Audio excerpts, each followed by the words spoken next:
Nós, os fantásticos seres vivos. Uma breve história sobre a evolução. O nosso planeta é um local muito especial, com uma grande diversidade de seres vivos. Animais, plantas, fungos como os cogumelos, bactérias. Mas será que todos os seres vivos são assim tão diferentes? Pensa num cão, num elefante, num porco-espinho e num urso. À primeira vista são muito diferentes, no tamanho, na cor do pelo. O elefante tem uma tromba, o porco-espinho tem espinhos e o urso tem garras. Mas se os virmos por dentro, reparamos como afinal até são parecidos.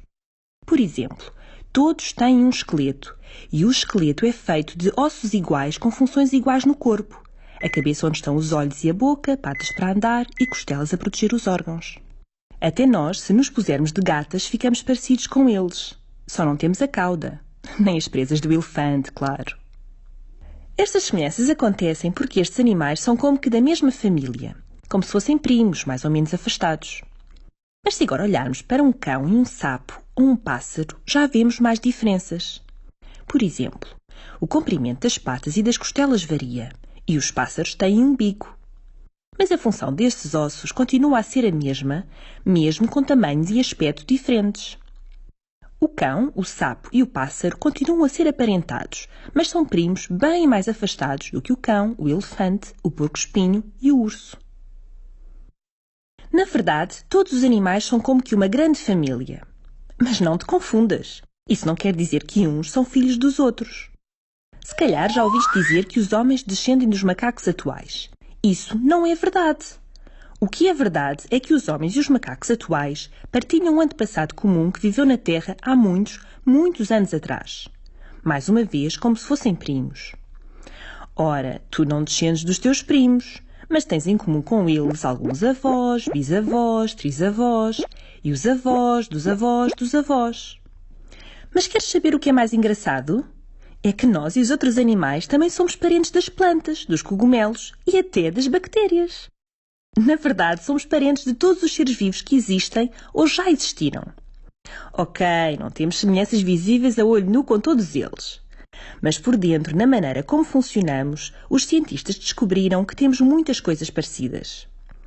Repara bem, todos os seres vivos alimentam-se, respiram, reproduzem-se, nascem e morrem. Podemos pensar em todos os seres vivos como fazendo parte da grande árvore da vida. Imagina uma árvore. Uma pequena semente germina e, à medida que vai crescendo, vai formando novos ramos. Quando adulta, a árvore tem vários ramos, mas o tronco é um só.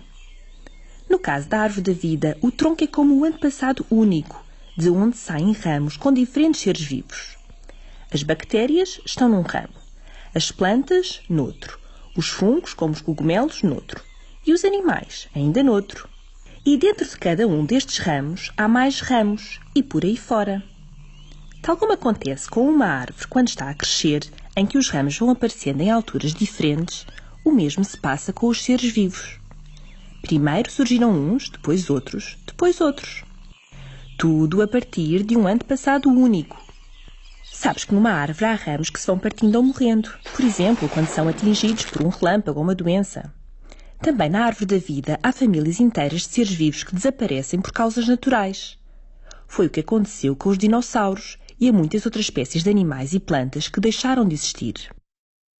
Os seres vivos que estão no mesmo ramo da árvore da vida são parecidos. Por exemplo, nós, os nossos avós, os nossos bisavós, trisavós.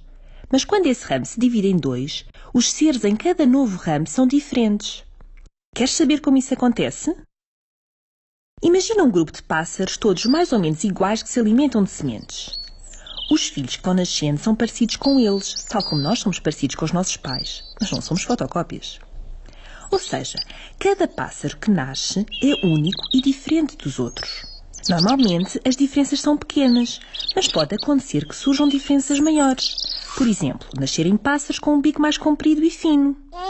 Neste caso, vão ter mais dificuldades em comer as sementes do que os pássaros com bico mais curto e forte. Agora imagina que alguns pássaros voam para uma ilha onde só existem insetos para comer. Os pássaros que tiverem um bico mais longo conseguem apanhar mais insetos do que os pássaros com bico curto, ou seja, estão mais bem adaptados à ilha. Assim, vai ser mais fácil para os pássaros com bico longo sobreviver e ter filhos. Os que nascerem com bicos longos também vão sobreviver melhor e ter mais filhos. É como se fossem escolhidos ou selecionados para constituir família.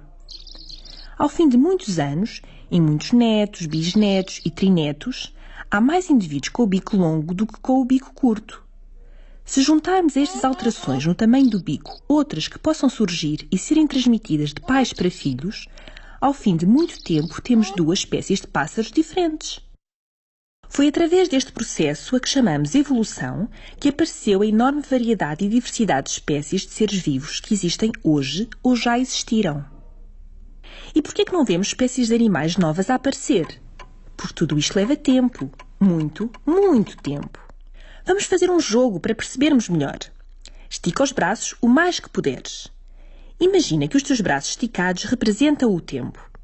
Na ponta dos dedos da mão esquerda surgiu o nosso planeta. No cotovelo desse braço estão as formas de vida mais antigas que os cientistas descobriram.